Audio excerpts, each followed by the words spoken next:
Hello guys, आपका स्वागत है हमारे चैनल ग्लांस अकेडमी पर। फ्रेंड्स, मैं निशु। आज के इस सेशन में हम घटना चक्र हिंदी का पढ़ रहे हैं, जो आपके लिए आरओ यारो यूपी पीसीएस के लिए बहुत ही हेल्पफुल रहेगी, जिससे आपके 55 प्लस मार्क्स लाने में भी हेल्प रहेगा। आइए स्टार्ट करते हैं। आज का हमारा जो चैप्टर है, अनेक शब्दों के लिए एक शब्द। इससे पहले हम विलोम पढ़ चुके हैं, सेकेंड हम वर्तनी शुद्धि पढ़ चुके हैं, और ये थर्ड चैप्टर है हमारा अनेक शब्दों के लिए एक शब्द। और आज ऑफिशियल डेट आ चुकी है, आयोग ने दे दिया है कि 11 फरवरी को ही आपका आरओ यारो कराया जाएगा। तो थोड़ा आप लोग अपनी स्पीड को बढ़ा लीजिए, जिससे आपके अच्छे मार्क्स आ सके, और ज़्यादा से ज़्यादा टेस्ट सीरीज करिएगा। आइए स्टार्ट करते हैं अपने पहले क्वेश्चन से। जिसका उत्तर देकर खंडन किया गया हो, इसके लिए कौन सा शब्द प्रयोग करेंगे, हम देखते हैं। प्रत्युक्त, विवृति, प्रत्युत्तर, प्रत्युच्चार। तो इसके लिए हम क्या प्रयोग करेंगे? प्रत्युक्त। जिसका उत्तर देकर खंडन किया गया हो उसे हम क्या कहेंगे? प्रत्युक्त कहेंगे। एक्सप्लेनेशन भी देख लेते हैं हम।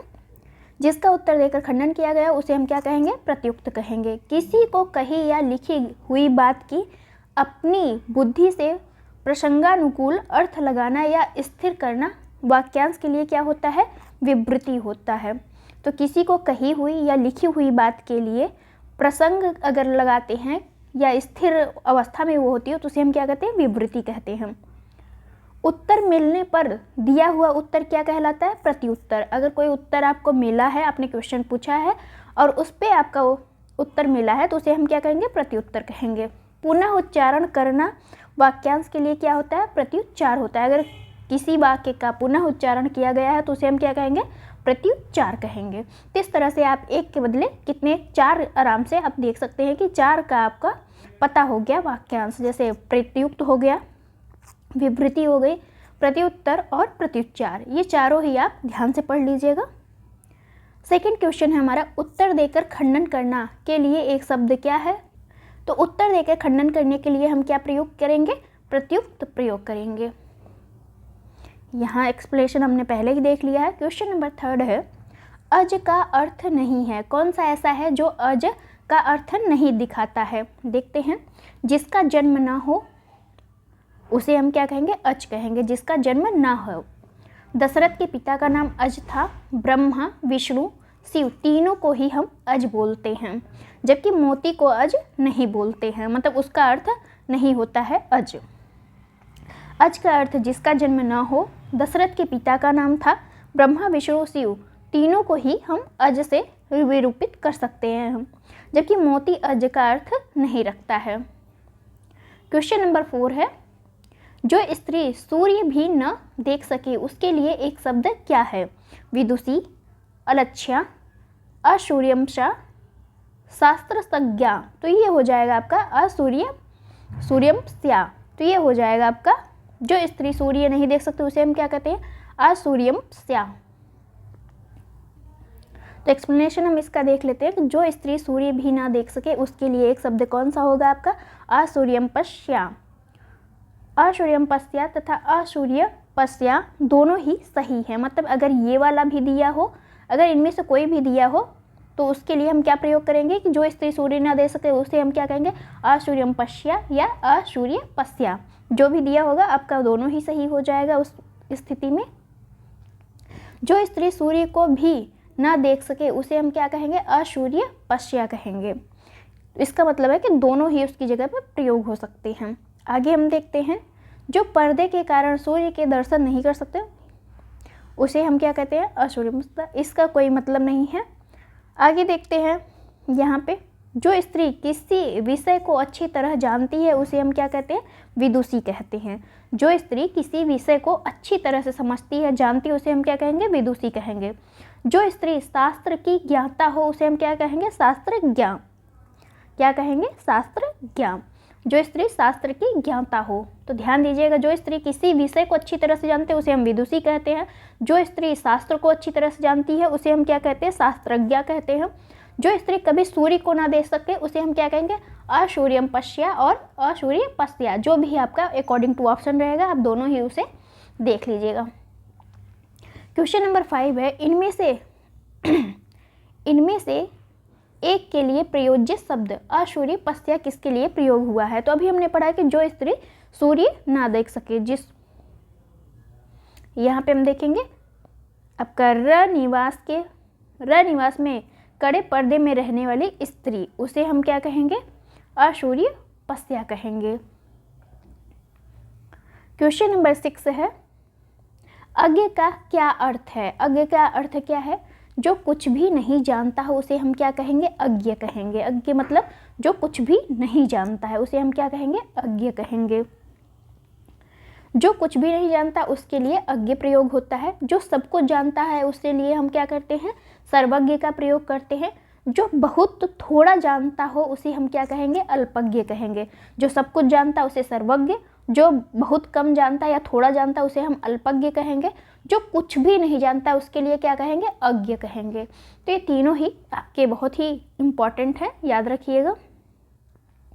अगला क्वेश्चन हम देखेंगे, क्वेश्चन नंबर 7 है, वह कवि जो तत्काल कविता करे उसे हम क्या कहेंगे? सुकवि, रस सिद्ध कवि, महाकवि, आशु कवि। तो जो तत्काल जो है कविता करता है उसे हम क्या कहते हैं? आशु कवि। जैसे कोई चीज़ उसने देखा, एक पंछी उड़ रहा है, उस पर उसने तुरंत कविता कर दी तो उसे हम क्या कहेंगे? आशु कवि कहेंगे। वह कवि जो तत्काल कविता करे उसे हम क्या कहेंगे? आशु कवि कहेंगे। महान या सर्वश्रेष्ठ कवि को महाकवि कहते हैं। महान या सर्वश्रेष्ठ कवि को क्या कहते हैं? महाकवि कहते हैं। इसका आप अच्छे से रिवीजन करिएगा। जिसकी आशा ना की गई हो उसे हम क्या कहेंगे? उसके लिए एक शब्द क्या होता है? आशातीत, अप्रत्याशित, आशान्वित या प्रत्याशा। तो ये हो जाएगा आपका अप्रत्याशित। जिसकी आशा ना की गई हो उसे हम क्या कहेंगे? अप्रत्याशित। जिसकी आशा न की गई हो उसके लिए एक शब्द है हमारा अप्रत्याशित।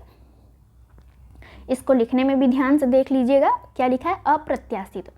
आशा से बहुत अधिक या जो आशा से परे हो उसे हम क्या कहेंगे? आशातीत कहेंगे। जिसकी मतलब बहुत जो व्यक्ति बहुत उम्मीद लगा के बैठा होता है कि ये हमारे लिए ऐसा करेगा, लेकिन होता कुछ भी नहीं है, वो बहुत हाँ चांद के पार ले जाएगा ऐसे वाला, तो उसे हम क्या कहेंगे? आशातीत कहेंगे। आशा से बंधा हुआ तो उसे हम क्या कहेंगे? आशान्वित कहेंगे। आशान्वित।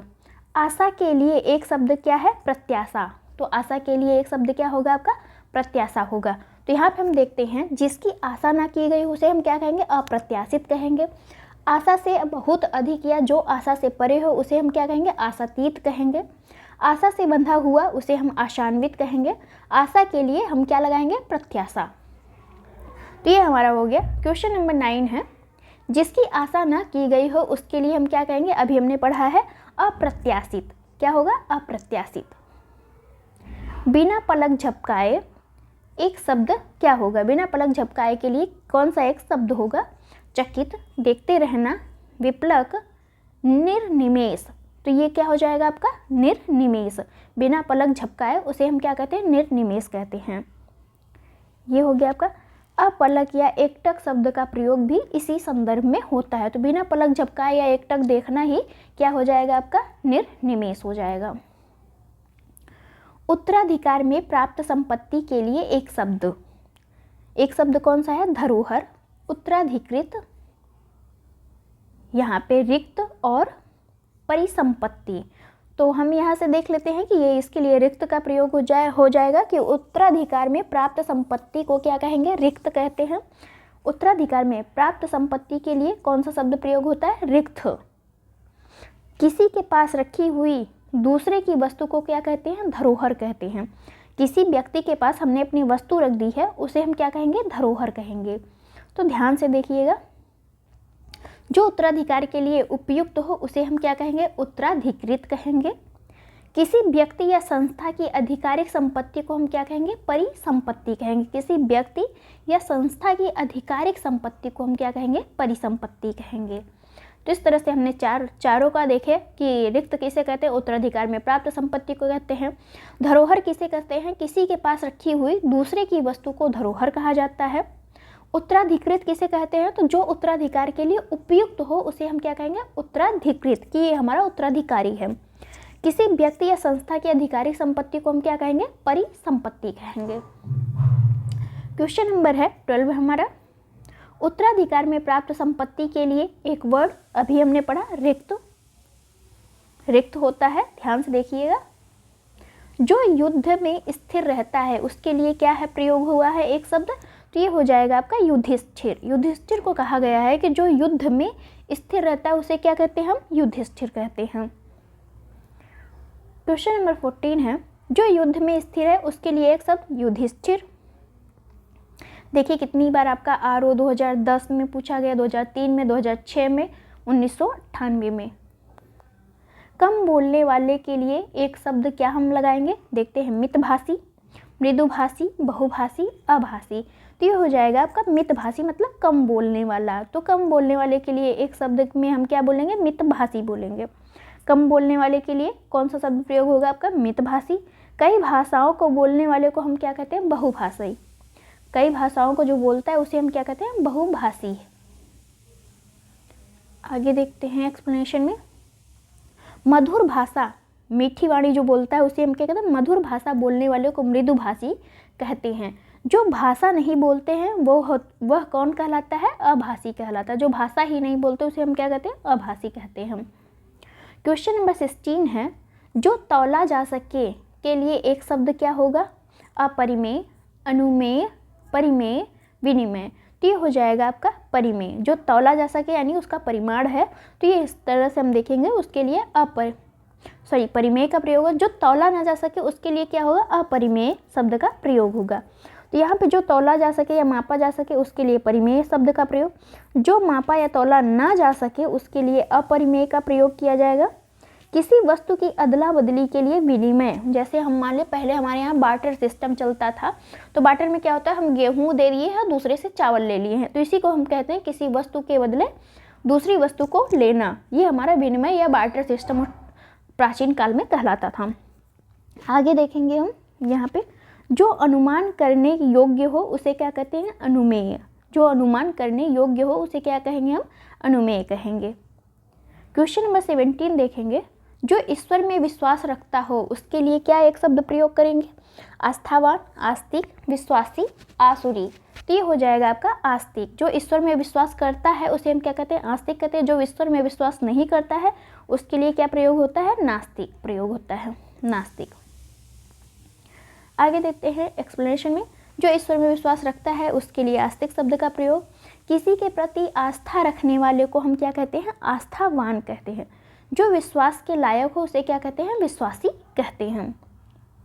क्वेश्चन नंबर है 18, सब कुछ जानने वाले के लिए क्या प्रयोग होगा, तो ज्ञानी, महाज्ञानी, सर्वज्ञ, जानकार। जो सब कुछ जानता है उसके लिए हम क्या प्रयोग करते हैं, सर्वज्ञ का प्रयोग करते हैं। ज्ञानी, महाज्ञानी, जानकार परस्पर जो है पर्याय शब्द है। आगे देखेंगे हम क्वेश्चन नंबर 19 को, जो किसी विषय का ज्ञाता हो के लिए एक शब्द कौन सा होगा, अभिज्ञ, चैतन्य, विशिष्ट, विशेषज्ञ। जो किसी एक विषय का ज्ञाता हो उसे हम क्या कहते हैं, विशेषज्ञ कहते हैं। जो किसी एक विषय का ज्ञाता हो उसके लिए एक शब्द में क्या है, विशेषज्ञ है। अभिज्ञ, जानने वाला या जानकार को क्या कहते हैं, अभिज्ञ कहते हैं। अभिज्ञ किसे कहते हैं, जानने वाला या जानकार को कहते हैं। क्वेश्चन नंबर 22 है, अपने सहारे पर रहने वाले के लिए एक शब्द क्या होगा, स्वावलंबी, आत्मनिर्भरी, बलिष्ठ, आत्मविश्वासी।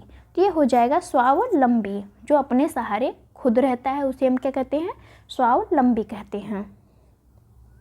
व्याख्या देखते हैं हम इसकी। अपने सहारे रहने वाले के लिए एक शब्द में हम क्या कहेंगे, स्वावलंबी कहेंगे।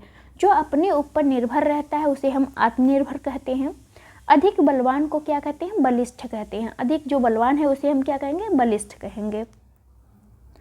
अप्रमेय, अप्रमेय किस वाक्यांश के लिए एक शब्द है, जो तौला या नापा ना जा सके, जो अवश्य होने वाला हो, जो प्रमाण से सिद्ध ना हो सके, जो समय पर संभव ना हो। तो इस तरह से हम देखेंगे ए और सी हमारा दोनों ही आंसर सही है। जो तौला या नापा ना जा सके उसे हम क्या कहेंगे, अप्रमेय कहेंगे। जो प्रमाण से सिद्ध ना हो सके यानी अप्रमाणिक है उसे भी हम क्या कहेंगे, अप्रमेय कहेंगे। तो यहाँ पे हम एक्सप्लेनेशन देख लेते हैं कि अप्रमेय शब्द को, अप्रमेय शब्द जो नापा या तौला ना जा सके तथा जो तर्क या प्रमाण से सिद्ध ना हो वो क्या कहलाता है, आपका अप्रमेय कहलाता है। तो इस तरह से आपका दोनों ही ये सही हैं, ए और सी दोनों ही सही हैं। आयोग ने ए और सी दोनों ही माना है, तो आयोग का ही आंसर आपके लिए इम्पॉर्टेंट है। किसी पर विजय प्राप्त करने की इच्छा रखने वाले के लिए एक शब्द में हम क्या कहेंगे, विजित, विजेता, जिगीषु, जिज्ञासु। तो ये हो जाएगा आपका जिगीषु। किसी पर विजय प्राप्त करने की इच्छा अगर हमारी है तो उसे हम क्या कहेंगे, जिगीषु कहेंगे। एक्सप्लेनेशन देख लेते हैं। किसी पर विजय प्राप्त करने की इच्छा रखने वाले के लिए एक शब्द क्या हो जाएगा, जिगीषु हो जाएगा। जो जीत लिया गया हो उसे हम क्या कहेंगे, विजित कहेंगे। जो क्षेत्र या जो भी चीज़ें जीत ली गई है उसे हम क्या कहेंगे, विजित कहेंगे। जिसने विजय प्राप्त की हो उसे हम क्या कहेंगे, विजेता कहेंगे। जानने की इच्छा रखने वाले को हम क्या कहते हैं, जिज्ञासु। जो बहुत क्यूरोसिटी से जानता, मान लो कि अगर कहता है कि हमें खगोल देखना है, वो बहुत क्यूरोसिटी है, तो उसे हम कहेंगे जिज्ञासु, ये जानने की इच्छा रखता है। आगे देखेंगे, क्वेश्चन नंबर है 23। जो स्त्री सूर्य भी ना देख सके उसके लिए अभी हमने इससे पहले ऊपर पढ़ लिया है, उसके लिए हम क्या कहेंगे, असूर्य पश्या या असूर्य पश्या, दोनों ही हो जाएगा अगर अकॉर्डिंग टू ऑप्शन होगा। तो यहाँ पे यूपी आरओ एनआरओ 2017 में पूछा गया है कि जो स्त्री सूर्य ना देख सके उसे हम क्या कहेंगे, असूर्यम पश्या कहेंगे। यहाँ से हम देखते हैं एक्सप्लेनेशन से, जो स्त्री सूर्य भी ना देख सके उसके लिए एक शब्द क्या है, असूर्यम पश्या। शास्त्र को अच्छी तरह जानने वाले के लिए हम क्या कहेंगे, शास्त्राज्ञा कहेंगे। स्त्री के वश में रहने वाले को हम क्या कहेंगे, स्त्रैण कहेंगे। अगर कोई व्यक्ति स्त्री के वश में है तो उसे हम क्या कहेंगे, स्त्रैण कहेंगे। क्या कहेंगे, स्त्रैण। जो जल्दी रोका या हटाया ना जा सके उसे हम क्या कहेंगे, दुर्निवार कहेंगे। क्या कहेंगे, दुर्निवार्य। निवारी भी हो सकता है और निवार भी हो सकता है। तो जो जल्दी रोका या हटाया ना जा सके उसे हम क्या कहेंगे, दुर्निवार। अगला हम देखेंगे, क्वेश्चन नंबर है 24 हमारा। कुछ खास शर्तों पर किसी कार्य को करने का समझौता के लिए एक शब्द क्या है, उसके लिए कुछ खास शर्त रखी गई है, उस पर किसी कार्य को किया जाता है तो समझौते को हम क्या कहते हैं, कर्मठता, बेलदारी, ठेकेदारी, संविदा। तो उसे हम क्या कहेंगे, संविदा कहेंगे। कुछ शर्तों पर किसी कार्य को करने का समझौता क्या कहलाता है, संविदा कहलाता है। क्वेश्चन नंबर 25 है, जिसकी पहले से कोई आशा न हो उसे हम क्या कहेंगे, अप्रत्याशित। इसको भी हमने ऊपर पढ़ लिया है, ये हमारा 2017 में पूछा गया है यूपी आरओ में। तो आप यहाँ से प्रीवियस ईयर के क्वेश्चन पूछे गए हैं। जिसकी पहले या पूर्व से कोई आशा न हो उसके लिए हम क्या प्रयोग करेंगे, अप्रत्याशित। जो आशा से अधिक हो उसे हम क्या कहेंगे, या आशा से परे हो उसके लिए आशातीत का प्रयोग करते हैं। ऐसी बात जिससे कार्य पूर्ण होने की उम्मीद जगे उसे हम क्या कहते हैं, आशाजनक कहते हैं। जिसकी पहले से कोई आशा हो उसे हम क्या कहेंगे, प्रत्याशित। जिसकी पहले से ही कोई आशा है तो उसे हम क्या कहेंगे, प्रत्याशित। जबकि जिसकी पहले से कोई आशा न हो उसे हम क्या कहेंगे, अप्रत्याशित। दोनों में डिफरेंस है, उसमें आशा न हो और इसमें आशा हो। क्वेश्चन नंबर 26 है, जिसकी पूर्व से कोई आशा न हो उसे हम क्या कहेंगे, अभी पढ़ा, अप्रत्याशित कहेंगे। सॉरी, यहाँ पे ये आपका वर्तनी शुद्धि है तो वर्तनी में आपका ये गलत लिखा हुआ है, यहाँ पे हो जाएगा आपका अप्रत्याशित। राज्य द्वारा निकाला गया आधिकारिक आदेश उसे हम क्या कहेंगे, अधिनियम, अधियाचना, अध्यादेश, अधिसूचना। तो राज्य द्वारा निकाला गया आधिकारिक आदेश को हम क्या कहेंगे, अध्यादेश कहेंगे। राज्य द्वारा निकाला गया आधिकारिक आदेश को एक वर्ड में हम क्या कहेंगे, अध्यादेश कहेंगे। शासन द्वारा जारी किया गया कानून को क्या कहेंगे, अधिनियम कहेंगे। वह आधिकारिक सूचना विशेषतः जो राजपत्र में प्रकाशित हुई हो उसे हम क्या कहेंगे, अधिसूचना कहेंगे। चारों में ही आपका डिफरेंस पता होना चाहिए। वह स्त्री जिसका पति परदेश या विदेश गया हो उसे हम क्या कहेंगे, नवोढ़ा, प्रवत्सत पतिका, प्रोसित पतिका और आगत पतिका। तो जिसका पति जो है विदेश गया है उसे हम क्या कहेंगे, प्रोसित पतिका। वह स्त्री जिसका पति विदेश या परदेश गया हो उसके लिए एक शब्द क्या है, प्रोसित पतिका। नई ब्याही हुई स्त्री के लिए हम क्या कहेंगे, किसी की नई नई शादी हुई है उसे हम क्या कहेंगे, नवूढ़ा कहेंगे। वह स्त्री जिसका पति विदेश जाने को है, कोई व्यक्ति है जो विदेश जाने वाला है, उसे हम क्या कहेंगे, उनके वियोग में अब उनकी पत्नी रो रही है तो उसे हम क्या कहेंगे, प्रवस्थित पतिका। प्रवस्थित पतिका, इसको 2 भागों में मतलब तोड़ के पढ़िएगा ताकि आपको याद रहे। प्रवस्थित पतिका, प्रवस्थित पतिका। वो जाने वाला है, विदेश गया नहीं है अभी। गया कौन है, प्रोषित पतिका जो है वो चला गया है विदेश, और जो आपका प्रवस्थित पतिका है वो अभी जाने को है, मतलब गया नहीं है। तो दोनों में काफ़ी डिफरेंस है और ध्यान से पढ़िएगा। आगे देखेंगे हम, वह स्त्री जिसका पति अभी परदेश से लौटा हो। एक तो गया है उसे हम क्या कहेंगे, प्रोषित पतिका जो विदेश पहुंच चुका है। एक जो है अभी जाने को है, विदेश जाने वाला है, उसे हम क्या कहेंगे, प्रवस्थित पतिका कहेंगे। एक जो अभी परदेश से लौटा है उसे हम क्या कहेंगे, आगत पतिका कहेंगे। तो तीनों चारों में आपका ध्यान से पढ़िएगा क्योंकि ये मोस्टली बार पूछा गया है, यूपी आरओ पीसीएस में भी पूछा गया है। देखते हैं क्वेश्चन नंबर 29। पैर से सिर तक के लिए एक शब्द में हम क्या कहेंगे, सिख नख, सिरों पर, पाद मस्तक, आपाद मस्तक। तो ये हो जाएगा आपका डी। पैर से लेके सिर तक हम जाएंगे, मतलब उल्टा चल रहे हैं, पैर से लेके सिर तक जा रहे हैं तो उसे हम क्या कहेंगे, आपाद मस्तक कहेंगे। अब हम देखते हैं इसका एक्सप्लेनेशन। सिर से पैर तक के लिए एक शब्द में हम क्या कहेंगे, आपाद मस्तक कहेंगे।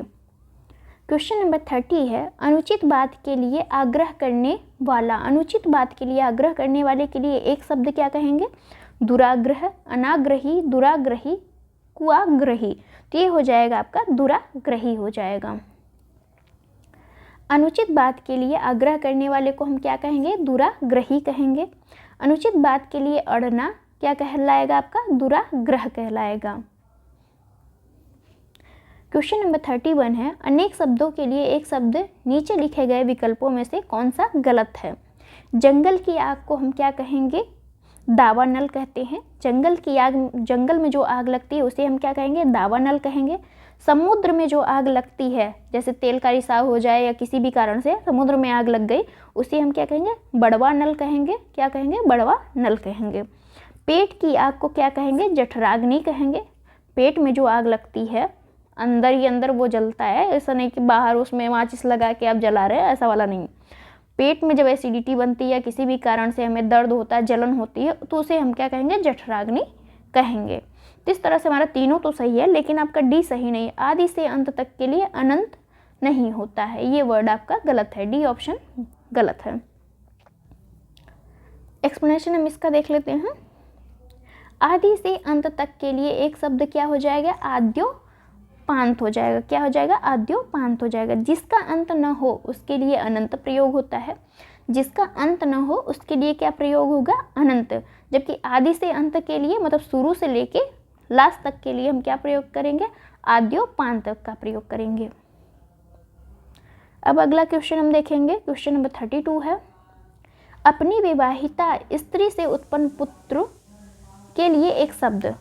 किसी की विवाहित स्त्री है, उससे जो उत्पन्न पुत्र है उसे हम क्या कहेंगे, जरायुज, जारज, दत्तक, औरस। तो उसे हम क्या कहेंगे, औरस कहेंगे। तो हम देखते हैं इसका एक्सप्लेनेशन। अपनी विवाहिता स्त्री से उत्पन्न मतलब कोई पुरुष है, उसकी जो पत्नी है उससे उत्पन्न अगर कोई पुत्र है तो उसे हम क्या कहेंगे, औरस कहेंगे। वह शिशु या जीव जो खेड़ी में लिपटा हुआ पैदा हो उसे हम क्या कहेंगे, जरायुज कहेंगे। विवाहेतर संबंध से इतर संतान क्या कहलाता है, जारज कहलाता है। विवाहेतर संबंध से अगर मान लीजिए अपनी पत्नी के सिवा किसी और औरत से अगर उसका संबंध है तो उससे जो पुत्र या पुत्री पैदा होगी, मोस्टली पुत्र की ही बात की जा रही है, तो उसे हम क्या कहेंगे, जारज कहेंगे। गोद ली गई संतान को क्या कहेंगे, दत्तक कहेंगे। कोई संतान को अगर गोद लेता है तो उसे हम क्या कहते हैं, दत्तक कहते हैं। तो ये संबंध में आ गया आपका कि अगर आपका पुत्र जो ब्लड रिलेशन वाला है उसे हम क्या कहेंगे, औरस कहेंगे। जो आपकी एक आधिकारिक पत्नी होती है मतलब लीगल वाइफ जिसे हम कहेंगे, उससे उत्पन्न पुत्र औरस कहलाएगा। और जो अनलीगल वाइफ होती है या फिर जो अलग संबंध बनते हैं उससे उत्पन्न पुत्र उससे क्या कहेंगे, जारज कहलाएगा। और जो खेड़ी में लिपटा हुआ पुत्र होता है या शिशु या जीव जो भी होगा उसे हम क्या कहेंगे, जरायुज कहेंगे। तो ये हो गया आपका तीनों ही। आपका औरस और जारज में दोनों में डिफरेंस रखिएगा क्योंकि ये आरो में बहुत पूछा गया है। जो ज्ञात इतिहास से पहले का हो उसके लिए एक शब्द, जो ज्ञात इतिहास से पहले का हो उसे हम क्या कहेंगे, अनैतिहासिक, ऐतिहासिक, प्रागैतिहासिक, इनमें से कोई नहीं। जो इतिहास से पहले का है उसे हम क्या कहेंगे, प्रागैतिहासिक। क्या कहेंगे, प्रागैतिहासिक। ये यूपी आरओ में 2021 में पूछा गया क्वेश्चन है। जो ज्ञात इतिहास से पहले का है उसे हम क्या कहेंगे, प्रागैतिहासिक काल कहेंगे। जो इतिहास से संबंधित हो उसे हम क्या कहेंगे, ऐतिहासिक कहेंगे। जो अचानक आंखों से ओझल हो गया हो उसके लिए एक शब्द क्या होगा, अंतर्ध्यान, अंतर्ध्यान, अंतर्धान, अंतर्धान। तो इसमें सिर्फ आपका वर्तनी शुद्धि की बात की जा रही है कि अगर आपको कंफर्म होता कि अंतर्धान होता है तो आप सी ऑप्शन लगा के आगे बढ़ गए होते। तो ये हो जाएगा आपका, जो अचानक आंखों से ओझल हो जाए, जो हमें दिखाई ना दे उसे हम क्या कहेंगे, अंतर्धान कहेंगे। यही वर्ड भी सही होता है आपका, वर्तनी शुद्धि भी यही होती है। जो बाएं हाथ से सधा हुआ है उसे हम क्या कहेंगे, सब्यसाची, वामपंथी, वज्रपाणी, वीणापाणी। तो उसे हम क्या कहेंगे, सब्यसाची। जो बाएं हाथ से सधा हुआ है उसके लिए एक शब्द है आपका सब्यसाची। जो बाएं रास्ते पर चले उसके लिए क्या शब्द है, वामपंथी। जिसके पाणी या हाथ में वज्र हो उसे हम क्या कहेंगे, वज्रपाणी कहेंगे। जिसके पाणी में वीणा हो उसे हम क्या कहेंगे, वीणापाणी। मतलब पाणी मीन्स हाथ होता है। तो आप ध्यान दीजिएगा कि यहाँ पे पाणी का मतलब हाथ है। तो किसी के हाथ में अगर वज्र है तो वज्रपाणी, किसी के हाथ में वीणा है तो वो वीणापाणी हो जाएगा। अगला क्वेश्चन है हमारा 36। मोक्ष पाने की इच्छा रखने वाले के लिए एक शब्द क्या हो जाएगा, तितिक्षा, तितिर्षु, तितिक्षु, मरजीवा। तो ये हो जाएगा आपका तितिर्षु। तितिर्षु कैसे लिखा गया है ये भी ध्यान दीजिएगा क्योंकि ये हमारा वर्तनी का पार्ट हो सकता है। मोक्ष पाने की इच्छा रखने वाले को हम क्या कहते हैं, मोक्ष पाने की इच्छा करने वाले या रखने वाले को हम क्या कहेंगे, तितिर्षु कहेंगे। यहाँ पे हम एक्सप्लेनेशन देख लेते हैं। मोक्ष पाने की इच्छा करने वाले या तैर कर पार करने की इच्छुक के लिए हम क्या कहेंगे, तितिर्षु कहेंगे। मोस्टली ये आपका जो तितिर्षु प्रयोग होता है वो किसके लिए होता है, तो तैर कर पार करने की इच्छुक के लिए क्या होता है, तितिर्षु होता है। सर्दी गर्मी दुख आदि सहन करने की शक्ति के लिए हम क्या कहेंगे, तितिक्षा कहेंगे। सहनशील के लिए एक शब्द तितिक्षु। मरना तथा जीना के लिए एक शब्द क्या हो जाएगा, मरजीवा हो जाएगा। क्वेश्चन नंबर 37 है, तैरने या पार होने का इच्छुक के लिए एक शब्द क्या होगा। तो ये आपका तितिर्षु होगा, अभी हमने पढ़ा। ये आरओ 2016 में पूछा गया है। जिसका निवारण अत्यंत कष्ट से किया जा सके उसे हम एक शब्द में क्या कहेंगे, अनिवार, दुर्निवार, निर्निवार, कुनिवार। तो उसका हम कहेंगे दुर्निवार। जिसका निवारण अत्यंत कष्ट किया जाए उसे हम क्या कहेंगे, दुर्निवार कहेंगे। कान के नीचे लटकता हुआ कोमल भाग के लिए एक शब्द क्या है, कर्णफूल, कर्णाभरण, कर्णपाली, कर्ण। तो ये हो जाएगा आपका कर्णपाली। कान के नीचे लटकता हुआ कोमल भाग क्या कहलाता है आपका, कर्णपाली कहलाता है। एक्सप्लेनेशन देख लेते हैं हम। कान के नीचे लटकता हुआ कोमल भाग क्या कहलाता है आपका, कर्णपाली कहलाता है। कर्णफूल कान में पहनने वाला एक आभूषण होता है। तो कर्णफूल हम किसे कहते हैं, यह एक पहनने वाला आभूषण होता है जो कान में पहना जाता है। क्वेश्चन नंबर 40 है, जो पान करने योग्य नहीं है के लिए एक शब्द क्या होगा। जो पान करने योग्य नहीं है, अपथ्य, अभक्ष्य, अगम्य, अपेय। तो ये हो जाएगा अपेय। जो पीने योग्य नहीं है या खाने योग्य नहीं है, मोस्टली पान करने योग्य मतलब पीने योग्य नहीं है, उसे हम क्या कहेंगे, अपेय कहेंगे। आइए एक्सप्लेनेशन इसका देख लें 40 का। यहाँ पे हो जाएगा हमारा, जो पान करने योग्य नहीं है उसके लिए एक शब्द अपेय। जो भक्षण करने योग्य ना हो या खाने योग्य ना हो उसे हम क्या कहेंगे, अभक्ष्य कहेंगे। जो बुरा या अहितकर हो उसे हम क्या कहेंगे, अपथ्य कहेंगे। जो बुरा या अहितकर हो, हमारे लिए लाभदायक ना हो, उसे हम क्या कहेंगे, अपथ्य कहेंगे। इस तरह से हमारे 40 क्वेश्चन हो गए फ्रेंड्स। आपको वीडियो कैसी लगी ज़रूर बताइएगा कमेंट बॉक्स में, और क्या आपका इसमें सुझाव रहेगा कि हम इसको और भी कैसे बनाएं कि आपके लिए और भी हेल्पफुल हो जाए। Thank you for watching friends, मिलते हैं नेक्स्ट वीडियो में।